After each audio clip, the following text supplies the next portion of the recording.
West side. I'm triple gold.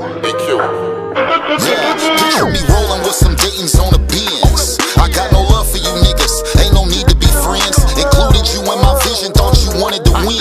Cut you out, I tore it down and built it over again. Shit ain't stopping, I'ma pop it till the day is the end. Made myself in the beginning, then I made me again. When it's over, ice my shoulder, I ain't making amends. Play that trick in CeeLo Green, let it blow in the wind. I'm smoking better than I ever did. Gas prices just dropped, guess who got it in? Come get a fill up while the price right. In the dark, I'm shining like a night light. Cutting snow cap, the weed whiter than ice spice. Like Mike, what I say when they ask how I'm trying to ball. Y'all thinking Calvin Cambridge, but I went bald and all. Long story short, I'm never folding, but niggas still wishing and hoping.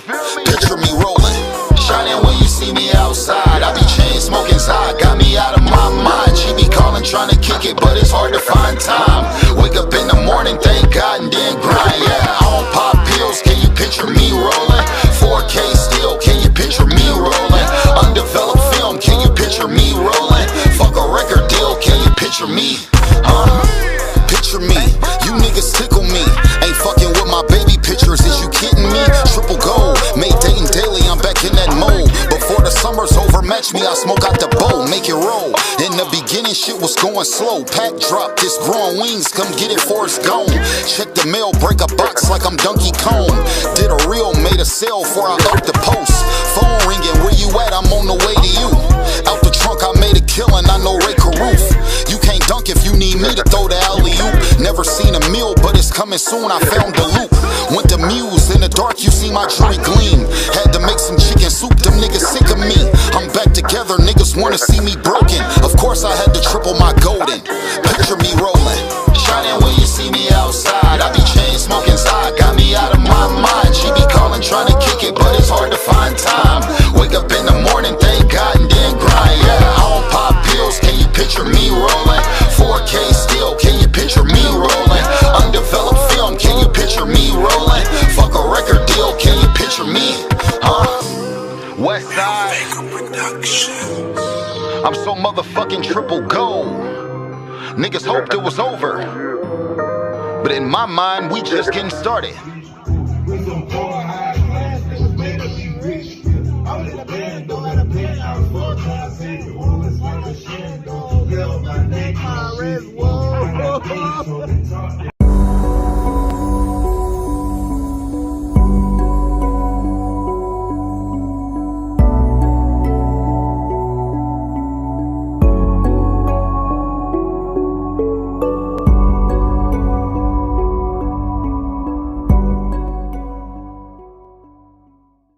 Oscar Mike Radio is a proud podcast partner of Wreaths Across America Radio, heard every Thursday at 11 a.m. and Sunday at 8 a.m. Eastern. They're also big supporters of the nonprofit I Got Your Six, Two Lives at Once. And with every Wreath you sponsor through Oscar Mike Radio, $5 goes back to this great organization dedicated to making a difference in the lives of veterans, law enforcement, firefighters, and first responders battling PTSD. Two Lives at Once pairs these brave men and women together with dogs rescued from kill shelters. In this way, two lives are saved at the same time by saving each other. Donate now. Go to wreathsacrossamerica.org/Oscar Mike Radio to help. That's wreathsacrossamerica.org/Oscar Mike Radio.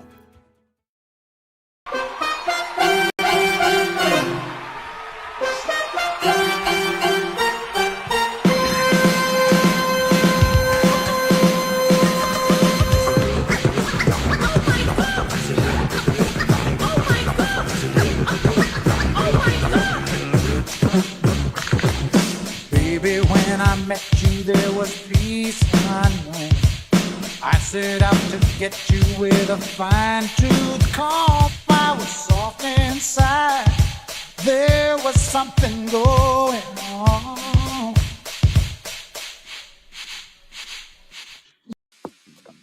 Monotony. It comes in all shapes and sizes. Dull, tedious, just plain boring. But what is this? A contender, perhaps? Something unboring by the looks of it. jabs right at dull, an uppercut to tedium, something that keeps you on your toes, keeps your head on a swivel, a knockout punch to your old, boring workouts. Welcome to Fight Camp.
Can anybody out there hear me? Hear me? 'Cause I just wanna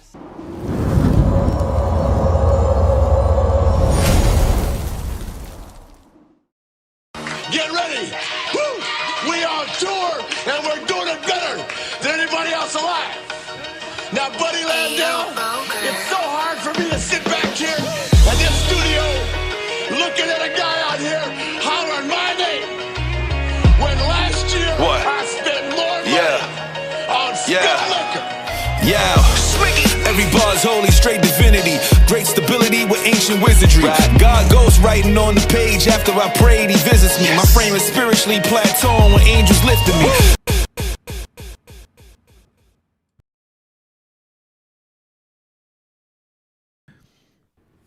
Oh man. Welcome to Turnbuckles and Spilt Liquor Podcast. I'm your host Lito with my co-host Sinista1, and we got some special guests tonight. We got my man Dale. Yes, sir. And my man JC. You know what I mean? And we're gonna talk tonight a little bit. How y'all doing? How y'all brothers doing? Not too bad, man. Doing pretty good. If I know y'all see me smiling when I came on here, so Sinister is very happy tonight because the Celtics just won. They just beat the Knicks, and I was just explaining to him that tonight they won.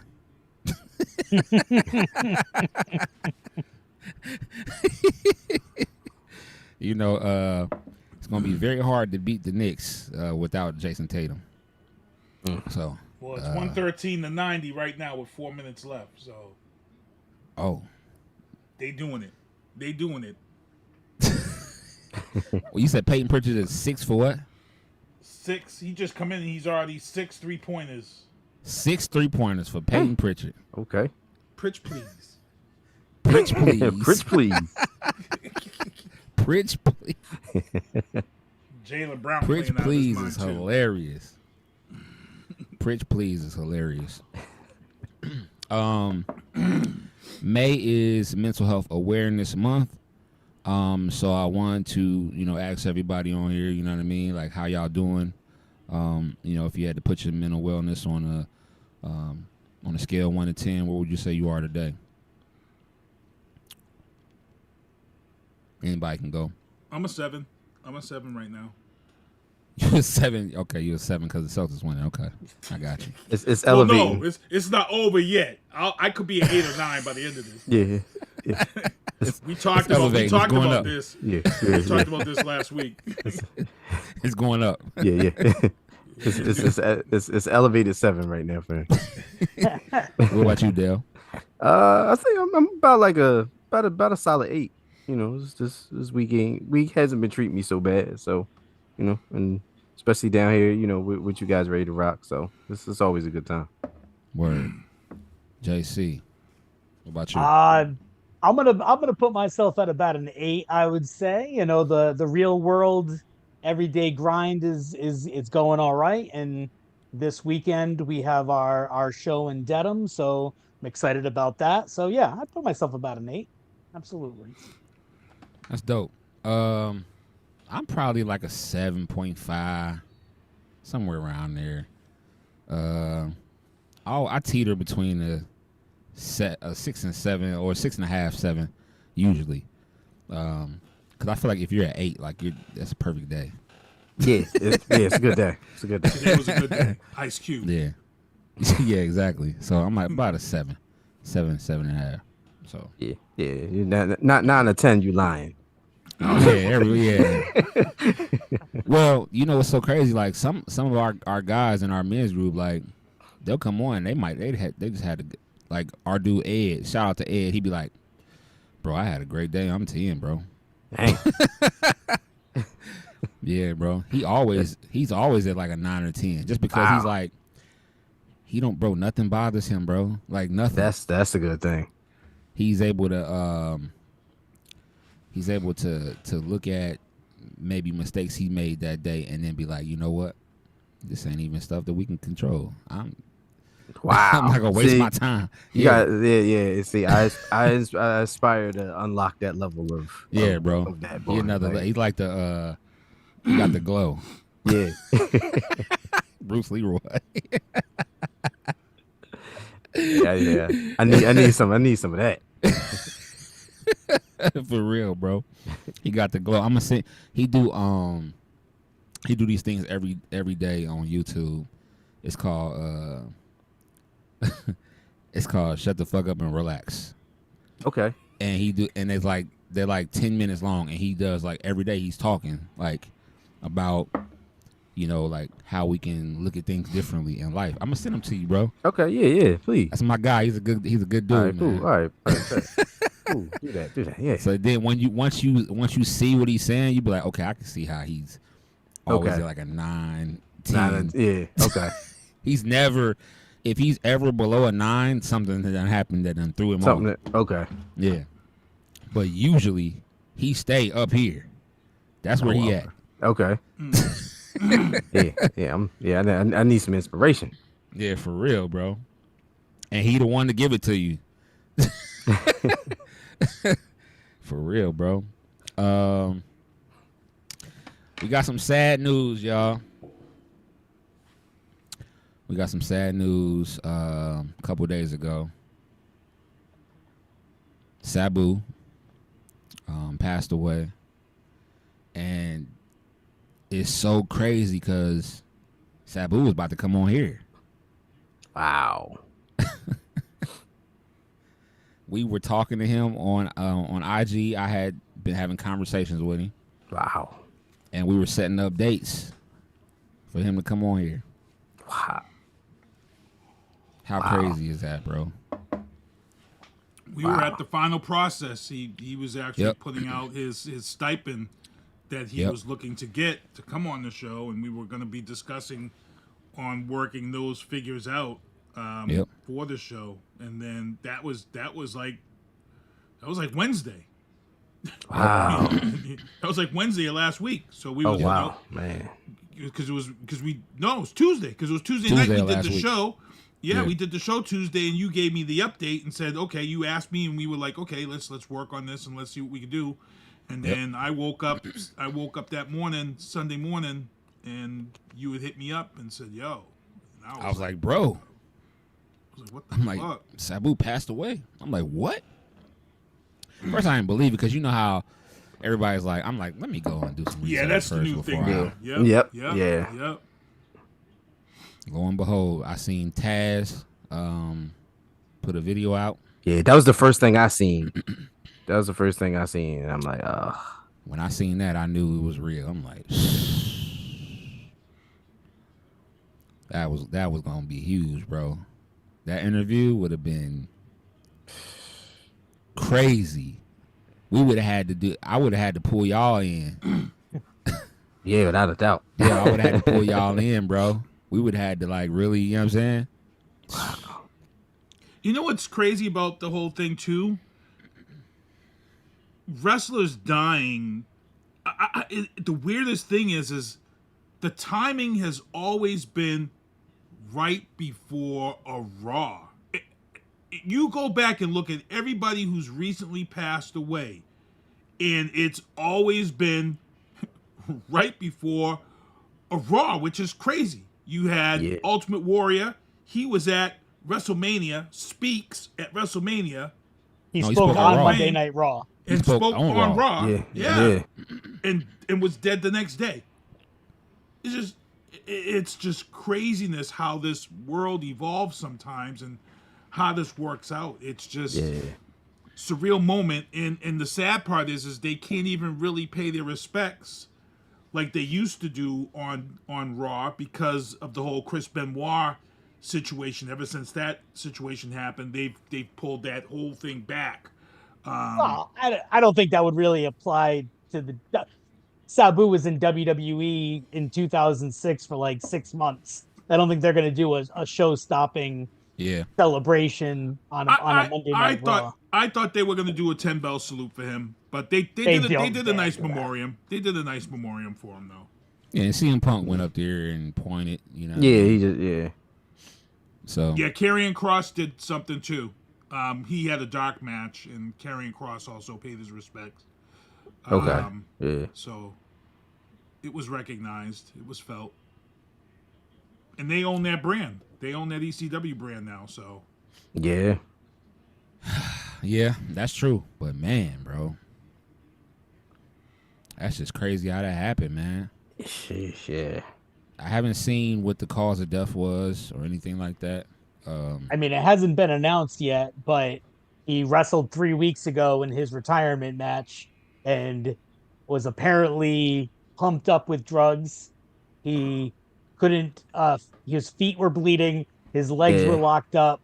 He took a concrete got a concussion in the match and basically sleepwalked his way through it, completely messed up. So, I mean, he's a 60-year-old man that spent the best years of his life doing hardcore matches in ECW. So, no matter what, 60 years old is like 90 years old in ECW years.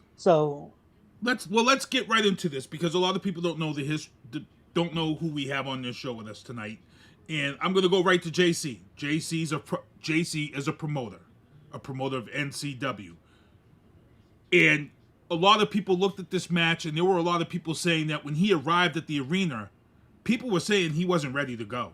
He wasn't ready to do this match. As a promoter, JC, do you think that this could fall into the promoter's hands, and does the promoter have a responsibility to say, "Hey, Sabu, maybe we shouldn't do this. You don't look ready to go for this," And there's some instances where they said he was out. He was out, and they said the music of Sandman revived him, and he was still in a bad way. But I can get into this when I get into my story, but I want to talk about it from a promoter's perception. Yeah, I mean, as a promoter, you're stuck between a rock and the hard place, right? Like you're promoting this event, WrestleMania weekend, 2,000 plus people. You're streaming it online, and you're calling it Sabu's retirement match. It's last match, win, lose, or draw. And when you find out during the show that your draw, your prize guy, your top guy is just incapable of doing anything, and you're trying to find out how do we make this happen, you got to make some hard choices. Keith, I don't know if you remember, probably going back about 15 years ago when Scott Hall did a show in Fall River, Massachusetts for Top Rope Promotions, and he also found himself into a very inebriated state and probably shouldn't have been let out there. And at the time, the Top Rope promoter got a lot of heat on him for allowing Scott to go out there. And, if the question is, would I have let him out here? Would I have let Sabu out there? It's a real tough thing to say. And you put a gun against my head and say, would you canceling it or what?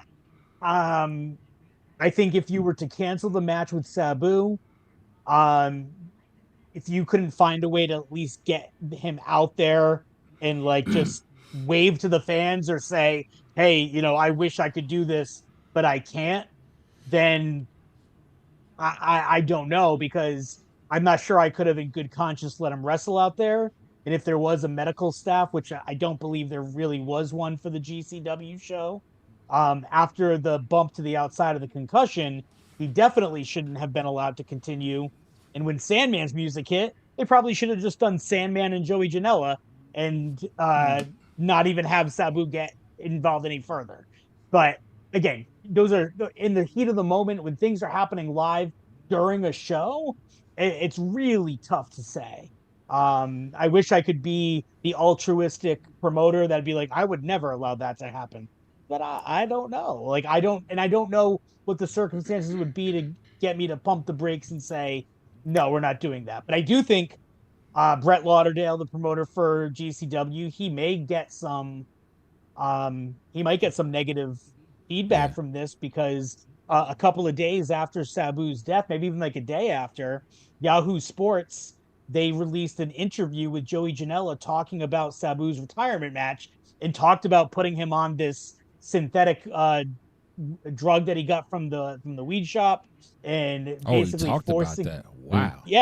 Yeah. Now you got quotes from Janela talking about it, and it was really bad timing because this interview was done like 2 weeks ago, but they released it a day after Sabu's death. Horrible timing. Wow. So everything hinges on this coroner report. Everything's going to hinge on the coroner's report then. Kind of. Now, was this the match that I seen a clip from where he tried to do the triple threat moonsault, but he fell into the because it was the ring was a barbed wire, right? It was barbed wire, yep. Mm-hmm. Yeah. Okay. And he fell over the top of that. And that's what caused the bricks. concussion. Yeah, that was the concussion. Okay. I would also say that, again, I say, he was 60 years old, but really 90 in ECW years, because his body was put through hell. And, any of those guys that worked in the 90s, you saw wrestlers like Balls Mahoney, who passed away from not only just the wear and tear, but drugs and other things like that. So who's to say, was that match a contributing factor in Sabu's death? Maybe, but also it could have just been 30 years of killing yourself, and it finally caught up to you. And that's where I want to jump in here real quick, because I got a personal story that I can talk about Sabu. Many years ago, ECW, when it was just really starting out, it used to come here to Boston. It was always at the Waltham Union Hall. And we would go to these shows every year. We got to know Paul Heyman. We got to know a lot of people. And one night, Sabu was taking on, I forget who it was. I think it might have been Stevie Richards at the time. But what happened was that he was supposed to come off the ropes, the side ropes, and backflip onto Stevie Richards, who was going to be laying across a steel chair. And what happened was that Stevie Richards botched placing the chair, and the chair ended upside down with the legs up. Sabu comes off the ropes, backflips, and comes down on his chin on the leg of the chair. The chin goes through his chin, busts his mouth wide open. Paul Heyman comes over. Joe Gertner goes out of character. If you guys remember who Joe Gertner is, he comes out of character. They rush over. Sabu pushes him off, and the EMTs are coming over, and he says nope. He says he's fucking finishing the match. He tells Paul, I'm fucking finishing this match. And the dude wrestled another 18 minutes against Stevie Richards with a busted jaw and a bloody, bleeding bottom hole in his lip. And when the match was over, he went to the EMTs. So that tells you the type of guy I knew from then on. I'm like, holy shit, this guy's a different breed of wrestler. It was just craziness. Keith, were you there in Revere for the mass transit incident? That was the New Jack incident. New Jack and mass transit, the young 16-year-old cut open, and that was a Dark Side of the Ring episode as well. Yes, it was. And last Tuesday night was also Dark Side of the Ring did a special Sabu episode, which I'm gonna have to check out. But yeah, that incident that happened in Revere, I hate to say it, but the kid kind of asked for it. I went to a lot of early ECW matches, and ECW would tell fans, you want to get in this ring? They used to call people out, and I would say, bro, don't do it. I'm keeping my ass in the, especially with New Jack. New Jack tells you to come in the ring, bro. That's a bad move, bro.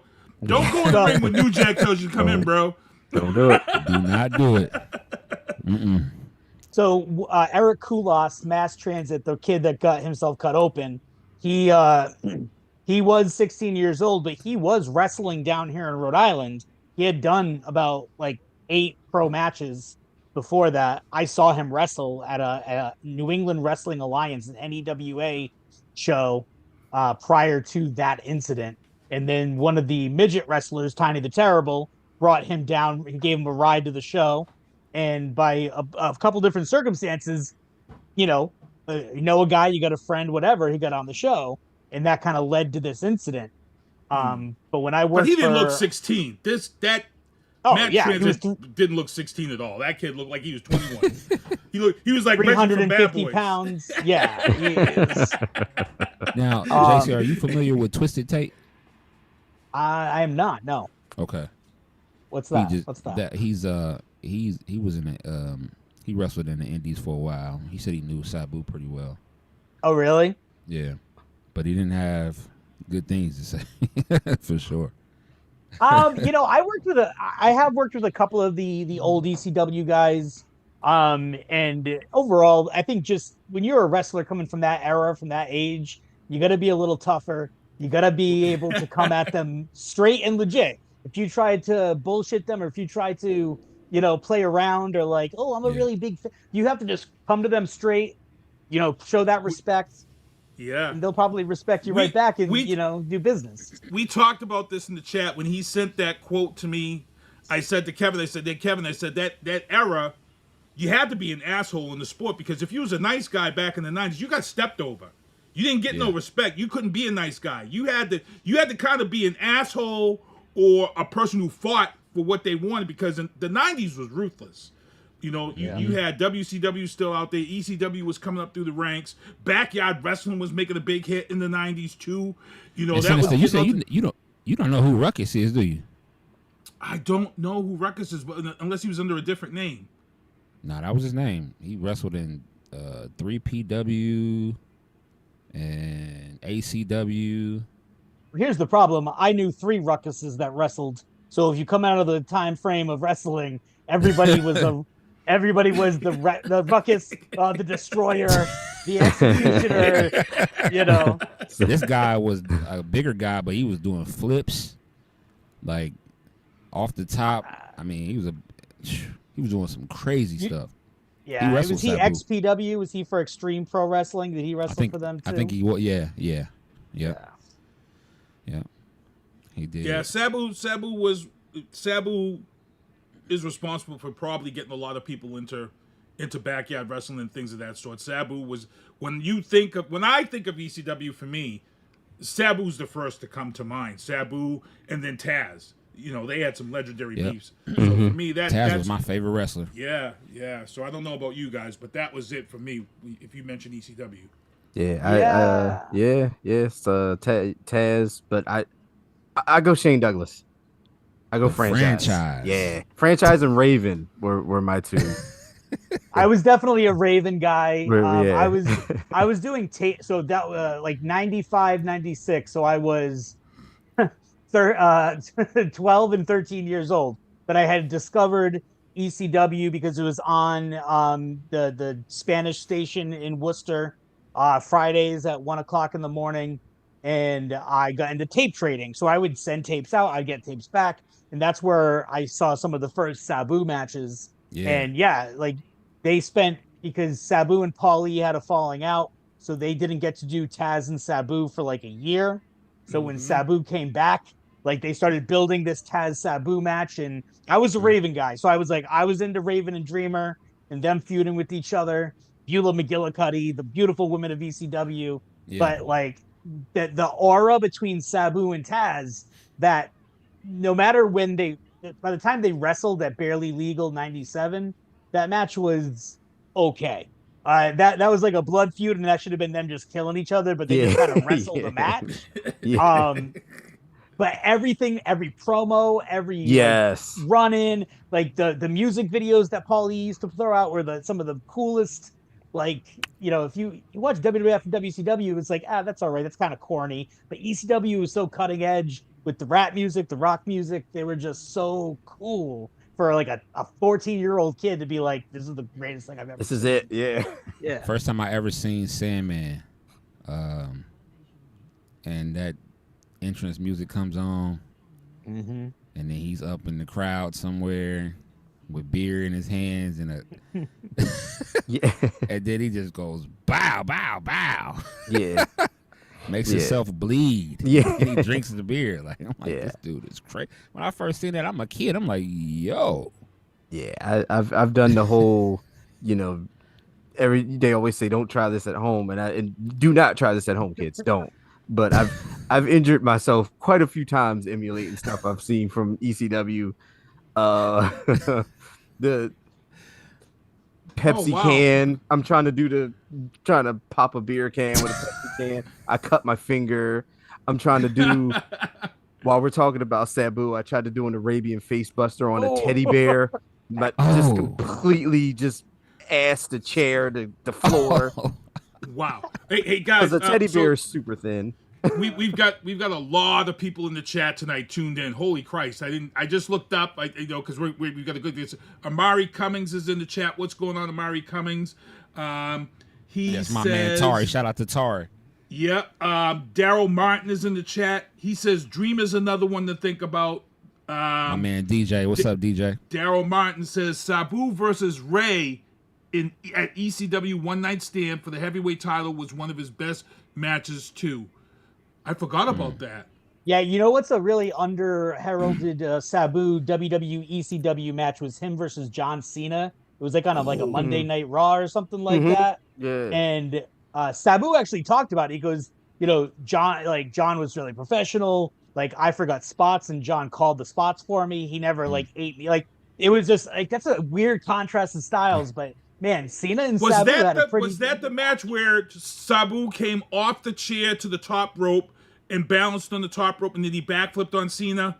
That was... Yeah. Moonsault. Yeah. Yeah, you think about it, like Sabu was, he made the rounds, man. The TNA matches with like Abyss and all Yeah. that stuff. Like he was out there, man. He was. The part of the 100%. Sabu mystique was that he never lasted in one place too long. He Yeah. did like 3 months in WCW before coming back to ECW. Yep. He did that when ECW invaded Monday Night Raw back in like '97. You had Sabu jump off the giant Raw sign onto on the wrestlers. Yeah. Like his mystique was so amazing that you're just like, this guy is the coolest. Like the pants, everything about him was fantastic. Everything about Sabu, and you knew he was a badass because just look at the scars that was left on his body. Amari Cummins said he saw that with his own 2 eyes, so he must have been there. Amari Cummins is in the chat. Oh, nice. Oh, so all these people are watching on YouTube. So thank you for tuning in on YouTube, peeps. Those my guys. Shout out to my man Tari. Shout out to DJ Martin. Yeah, Taz was my guy, but the first time I seen Sabu was him versus Taz, and I think it was which one was that, bro? It might have been it was a triple threat with RVD, Taz, and Sabu, and that was one of the best matches I ever. Sometimes I still watch, because Peacock. If you got Peacock, you can go back and watch some of those matches. A lot of those matches.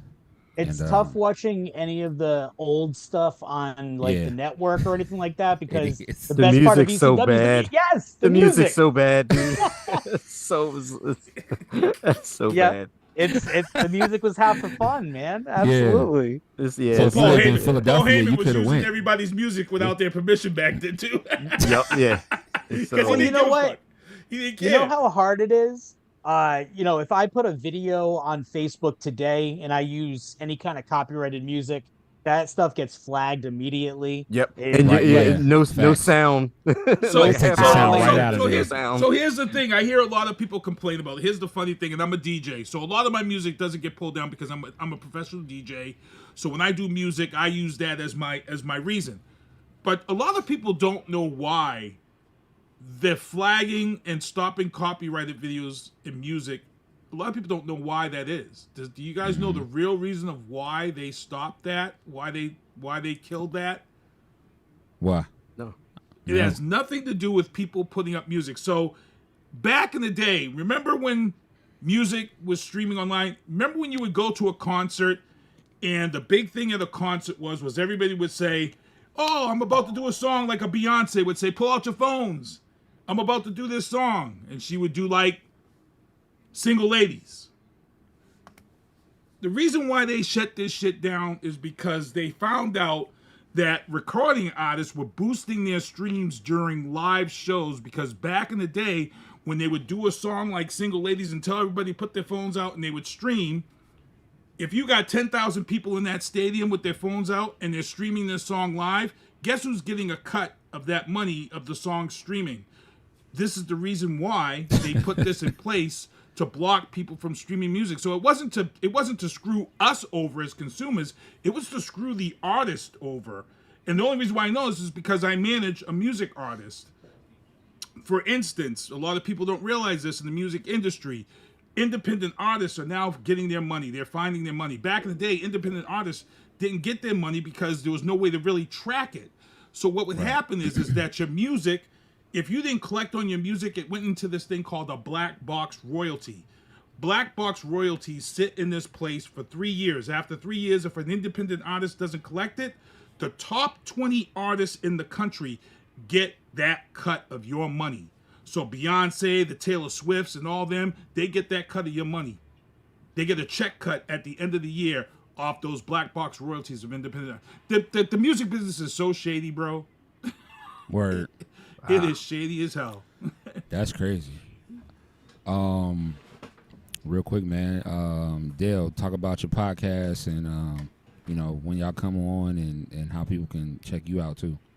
Oh yeah, so I am one half of the Buried in Booking podcast. Shout out to my tag team partner Devin, who is a little under the weather, so he wasn't able to make it on tonight with us.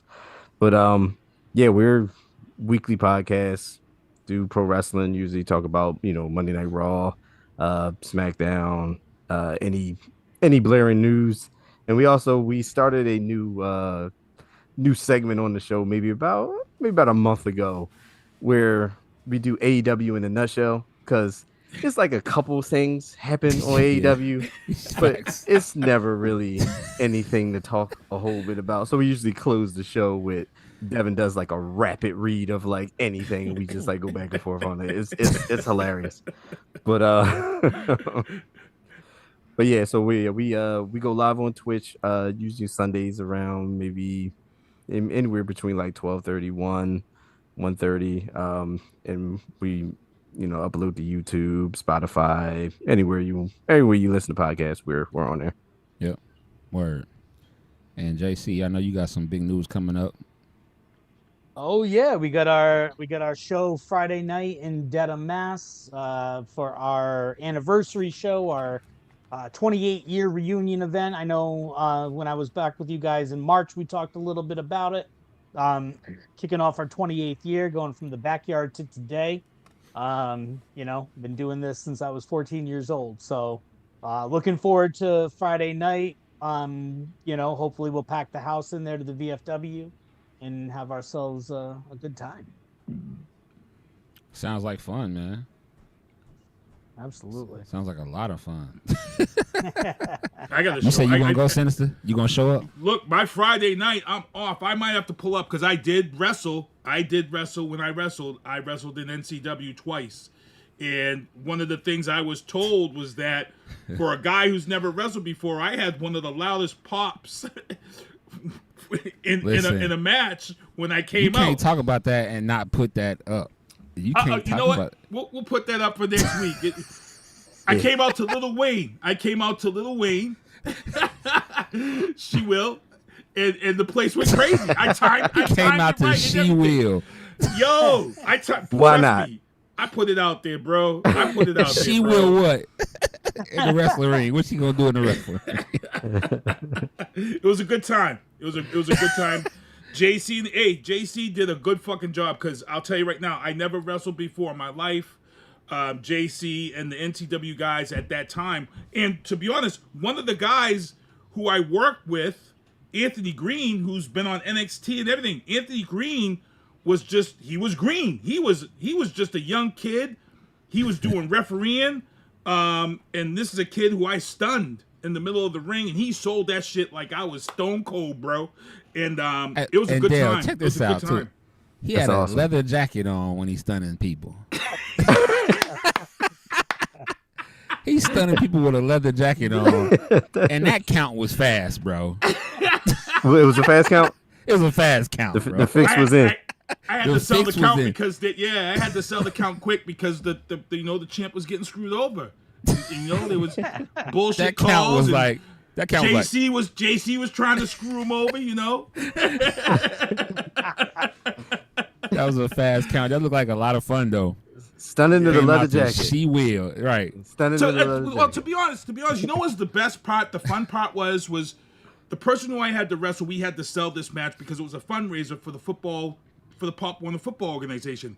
So we came up with this idea that we were going to shoot a promo at one of our rival games against Cape Cod. So everybody comes to town when Cape Cod plays Brockton. Like, everybody's there. And we didn't tell nobody. That we were going to shoot this promo.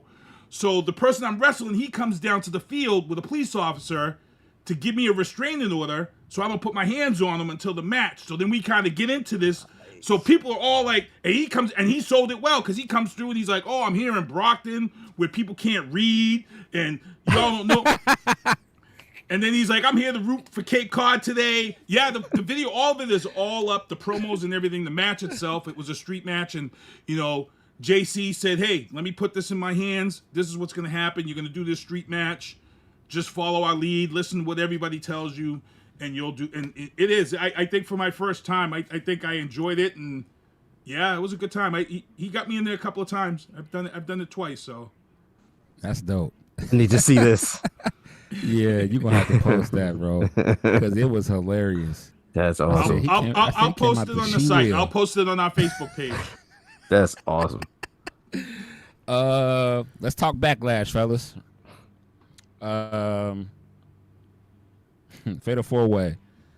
United States Championship match. Jacob Fatu won that. Did anybody think that he was not gonna win? Absolutely not.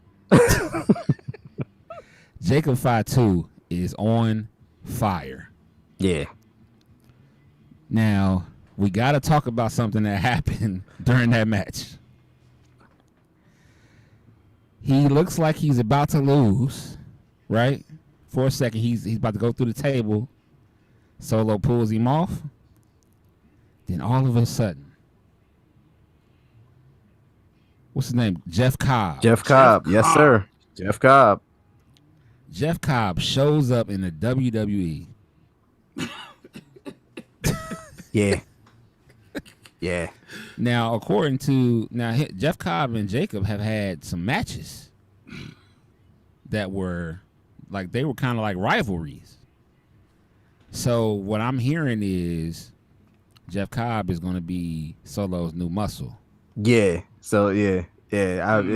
We just talked about this on Sunday too. I was like, well, it seems like, he's going to be the third man right now, but clearly Jacob isn't happy about it. So yeah, Jacob once the time comes where all. it's like, all right, Jacob's like, once the whole Jacob Solo thing happens, insert Jeff Cobb to be that in between, to be that muscle.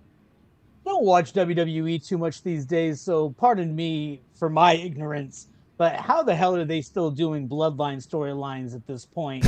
Like, I said this. I said just when you think that you pulled out, they pull you right back in. It's crazy.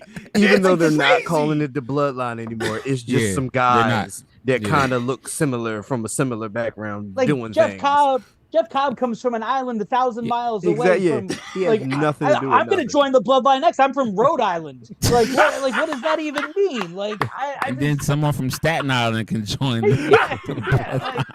Now all it is Solo is just collecting guys from down that way. Yeah, he's Filipino.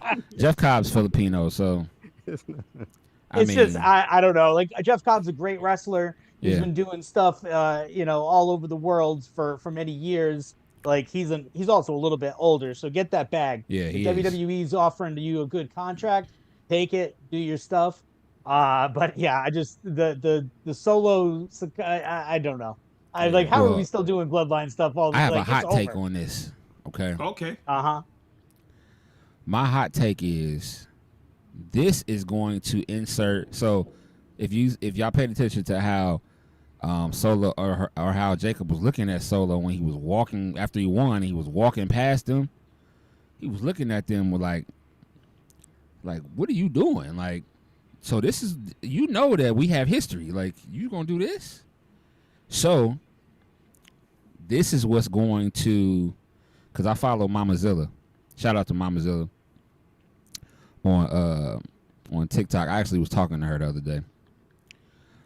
This is going to open up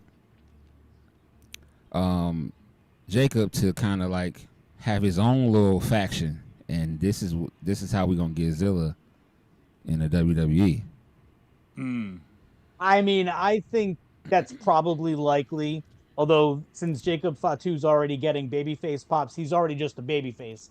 I don't think he really needs backup. That guy goes out there and he beats people on his own. So I think you're better off having him just be the real Solo, go solo, and let him just like get that heat. But the bloodline can jump him. I think that's adding more and more people to this thing again. It's like watching NWO Hollywood. Like, oh, is it going to be Vincent or Horace Hogan? Who's going to run the NWO Hollywood? Like, it's 2025, guys. Come on, like Solo and some dudes. Yeah. That's the thing. You're sort of Samoan. You win. Solo right now he has Jeff Cobb. He still has Tonga Loa. Yeah, Tonga. And we don't talk about Tonga. Yeah, Tonga Loa is. Listen, I seen Tonga. Okay, we're not gonna talk. We can talk 20 minutes about Tonga Loa. About how trash Tonga Loa is. Tonga Loa is one of the worst. Okay, all right. Dominic Mysterio versus Penta. What y'all think of that match? I told you. What I tell people, I said the real Dominic Mysterio is coming out. I said they've been holding this guy back, and we said it. We called it. We said that something's coming with the Luchas. They've made this announcement. The Luchas are here. They've got AAA. They're really going to be promoting this whole thing. Rey Mysterio is going to be he's going to take this whole thing over, and Rey Mysterio is going to be that. Dominic Mysterio is going to be that guy, and we saw this. He come out over the ropes into a DDT, and everybody was like, "Are you kidding me?" And I'm like, "This has been here." Yeah. They've been holding this back. They've been holding this back for a minute because he's been such a great heel. Yeah, he's been such a great heel. He didn't need to do any of this. Yep, perfect chicken shit heel. Yep. And it's like, that's what we needed. But like now with the raising popularity of him, he's like, you see more and more stuff out of him. Yeah, that DDT was awesome. And then the match, everybody hated him. Match. Remember that? Yeah, he couldn't even get a word out. Like when they try to talk, he couldn't get a word out. And then all of a sudden, at WrestleMania, they start cheering for him, bro. Like it was just crazy. Like WrestleMania is an event that has a lot of. You don't have casual fans go to WrestleMania. Right. You have fans that are paying. I knew a guy that went to Mania to sit in a skybox, and I think he just basically tolerates wrestling and spent about $3,800 to go for the 2 days. Like you're going to WrestleMania, like you know the product, you know these guys, you know the talent, and obviously a guy like Dom, who's not only he's a legacy, he's a guy that's been doing this. He's the family. He's got the connections to. He throws out wearing Art Barr's gear, Eddie Guerrero, his father, his grandfather. Like this is a guy that is bathed in history. So I think he gets his flowers. He gets that big WrestleMania moment. He's great. I didn't watch. I only watched highlights from Backlash. But if from a promoter perspective, here's my overall problem with Backlash and Triple H's philosophy on booking. Jacob Fatu and Dom Mysterio are basically running the same storyline.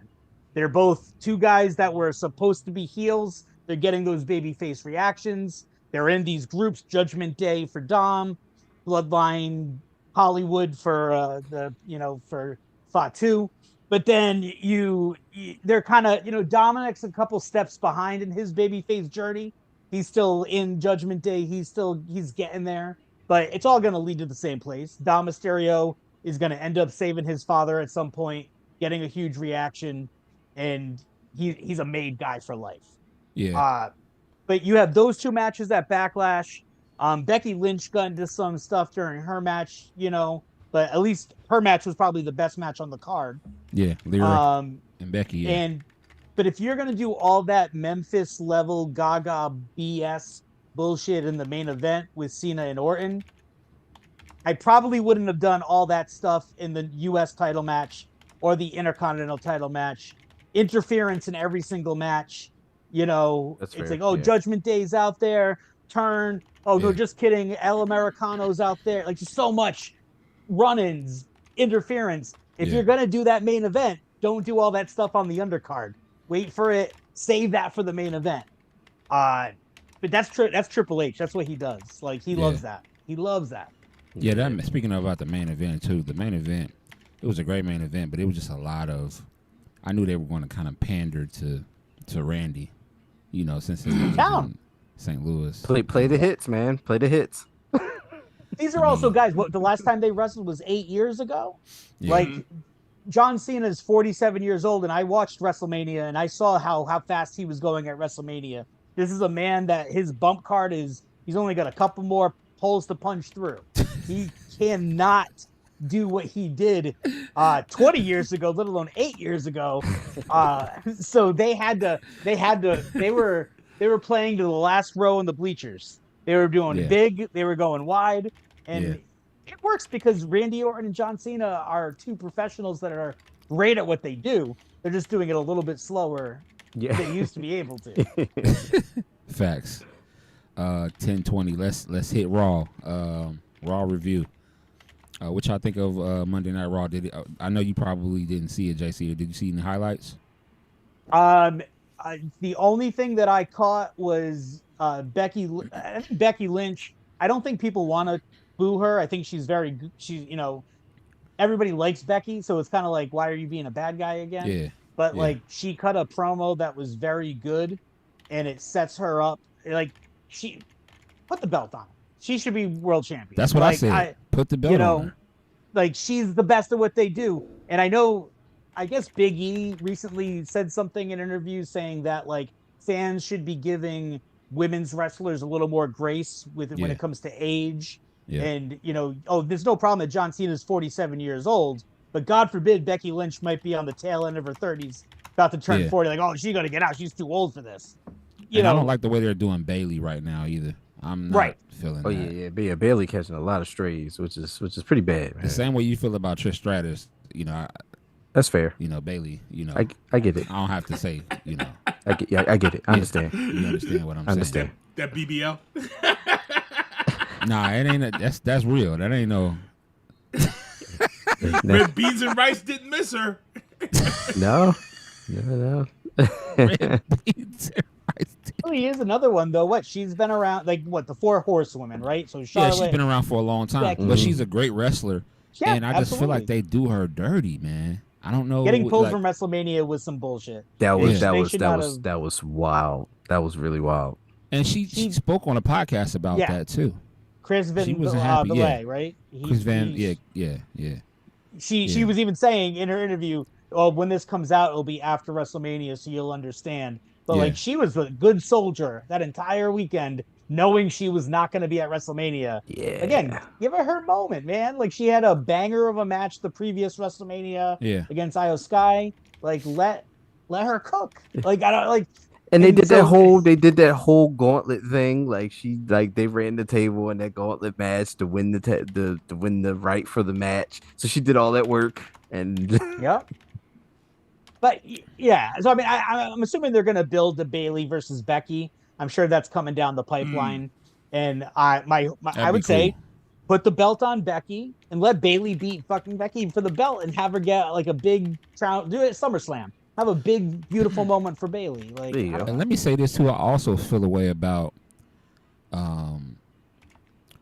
They got Charlotte like she's just the one that's going to put everybody over right now, and put the belt on her one more time. Put the belt on her one more time. I think Charlotte would benefit greatly from a trip to another company. Really? I think WWE fans in general are not going to give her what she maybe deserves or what she is. I mean, again, she's another one of those 4 horsewomen that have really put themselves out there and they ran the women's division.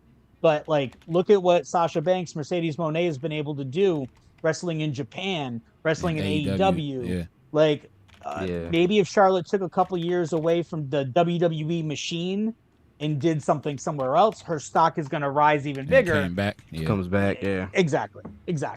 That's what you used to do in the territories. Had a hell of a year. She had an injury and got a divorce in the same year.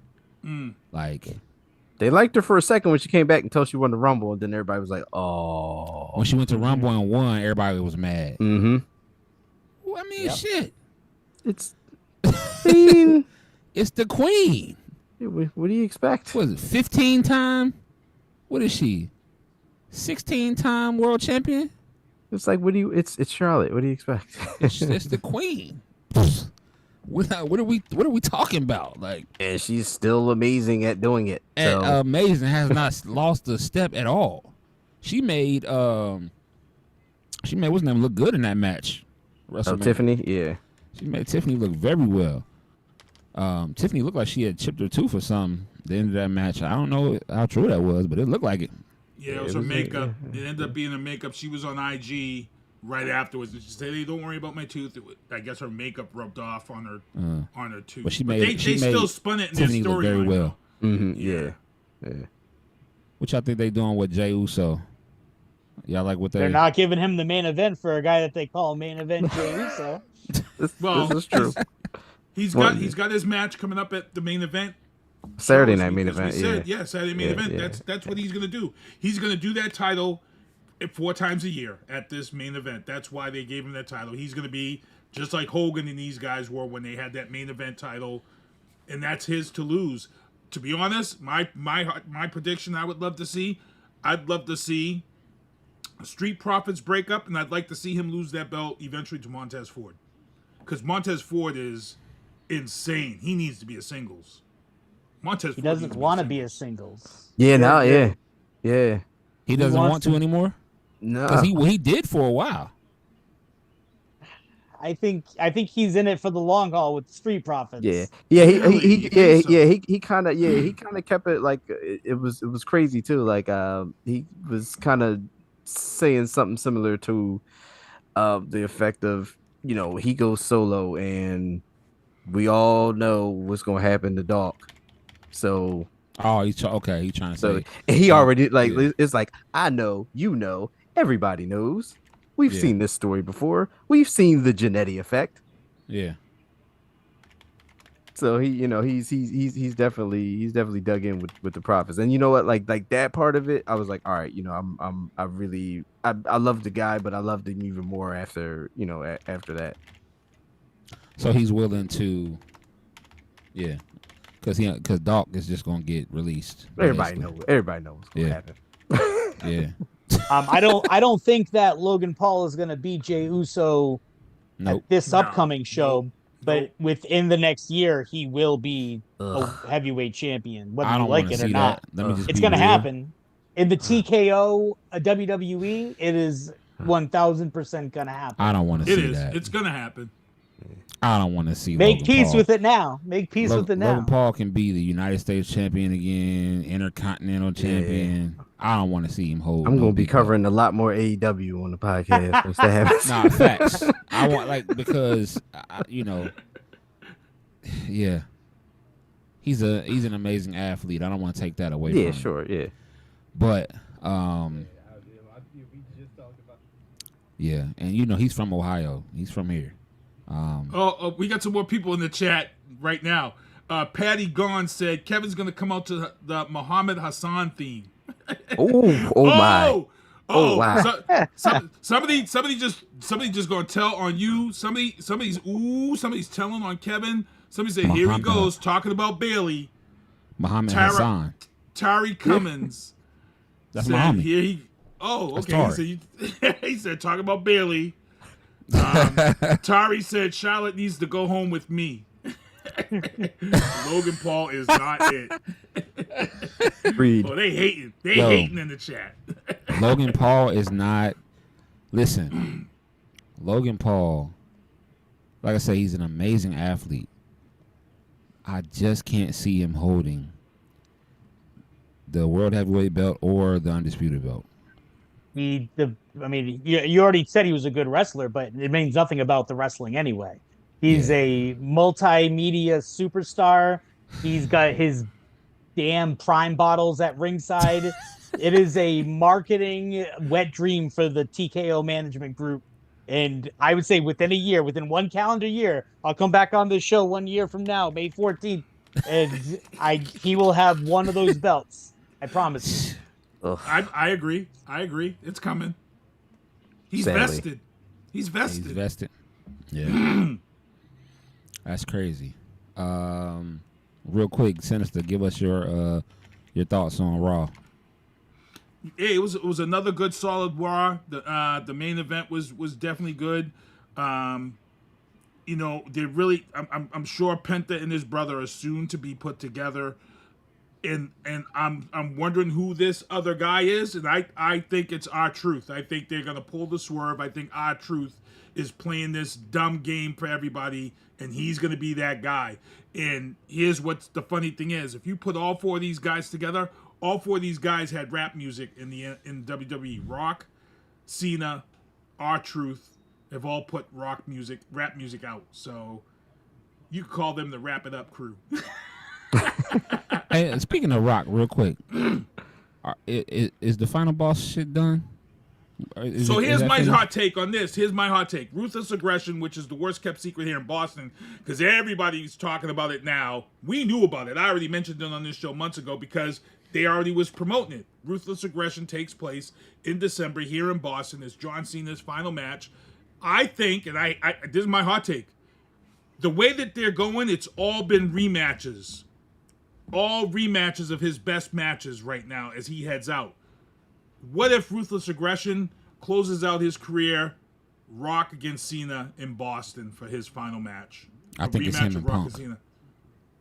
Rock is not wrestling. I Rock wouldn't go wrestle Cody Rhodes. He's not going to wrestle John Cena. I think it's him and Punk. I think that's SummerSlam. The Rock is not coming back until one of his movies bomb at the box office. He's not coming back. Well, he's doing for football. any other reason. He's doing football right now, and that's why he can't come back. So he's got the football. I thought he was playing Mark Kerr in that movie. He played Mark Kerr. And I think he's getting Academy Award nods for that. Oh, really? Well, which means he'll definitely not be wrestling any matches. Oh, yeah. It's not even out yet. We haven't even seen that. I just saw the trailer. I got the trailer. I should have the trailer before our show. I should be playing that trailer. I think he's going to get nods. I think he's going to get nods for it. Wow. Yeah. 10:31. Well, good show tonight, y'all. Great show. Thank y'all for coming on. Thank you, Dale. Thank you, man. Thank you. Thank you, JC, for coming Absolutely. on. Thanks, guys. Yeah, great time tonight, man. Real quick, again, let everybody know how to reach you. Yeah. What's up? Someone in the chat said Tonga Loa is like Giannis's brother. He only got a roster spot because of his brother. Yeah, DJ. Yeah. DJ said that. Facts. That's the truth. Pretty much. And Haku's their father, so that's the only reason why he's even relevant. Somebody else, Daryl Martin, says he thinks they're bringing Bronson back to join Jeff Cobb and feed families as a tag team. Huh. Damn. I wouldn't hate that. That's a killer tag team right there. Yeah, I wouldn't hate that at all. Who would mess with them? Yeah, damn. well, Bronson, damn. That's a key sweat Jeff nobody Cobb? right there. Nobody. That's a key sweat nobody. We need to put that in the queue when you think that's not a good match. Nobody. Bronson and Jeff Cobb would be crazy. Goodness gracious. Wow. I know what I'm about to do on 2K. I'm gonna find me a Jeff. Find you a Jeff Cobb. Find me a Jeff Cobb. You got 5 or you got the Oh, I have it on PS5. Okay. Well, we don't have to. Yeah. Cause Sinister got he got an Xbox, but we can crossplay. So we need to do this. I'm doing GM mode right now. I just started. doing GM I am mode also doing GM mode. I started GM like mode 2 and then I got pissed days off ago. and started Universe. We're gonna have to link up. Right, for sure. Man, thank y'all again. JC, tell them again about this weekend. Yeah, we got NCW's 28-year reunion this Friday night, May 16th, at Massachusetts. You can check out NCW at thencw.com. We're NCW Wrestling on Facebook. We're all over the place on all the different social medias. Come check us out. We also have our streaming service, ncwunlimited.com. We put our events on there. We have some of our old events on there. So, yeah, love for you to check it out and help us support in any way we can with independent wrestling. Yes, sir. We love independent wrestling over here. I'll have That's to what grab we some do. shirts. I'll have to grab some shirts for us guys. Yeah. Going Got there to. on Friday. Yeah, let me know because I send you the bread. Get that for me. Absolutely. For sure. And then Dale, let them know about Bury the Booking, bro. Yes, Bury the Booking podcast, Spotify, iHeart, all that stuff. Anywhere you listen, watch us on YouTube, on Twitch also, weekly, and we'll be out here Sunday, doing the thing. Yes, like sir. I said, that Logan Paul thing happened, and we're gonna be covering more AEW on that show. Watch. Facts. I'll be watching. I don't even watch I don't even get a chance to watch the AEW during the week. I'll start watching that. Y'all want to know what happened on Collision on Saturday? Let me tell you about Collision. Yeah, let me tell you about Collision. I don't ever get a chance to watch Collision during the week, but I will. I'll start. All right, y'all. Listen. For my man Sinister1, I'm Lito.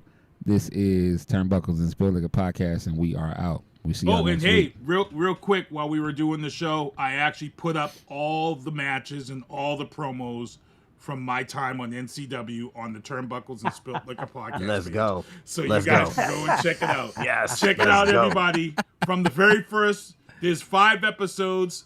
Check it all Let's out. go. Leave some comments too. I want to see y'all's comments because I know somebody was like, "Is Suge Knight wrestling?"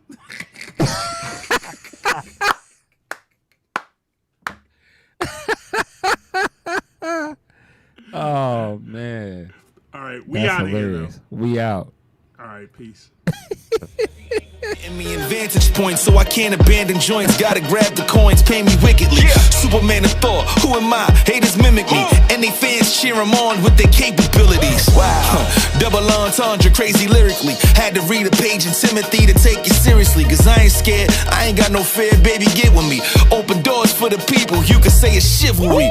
I drop bombs, it'll be a day in infamy. Mainly cause all my ops feeling painful instantly. Stay for sympathy, not me. Creating imagery that everybody you like I made a simile. Facts.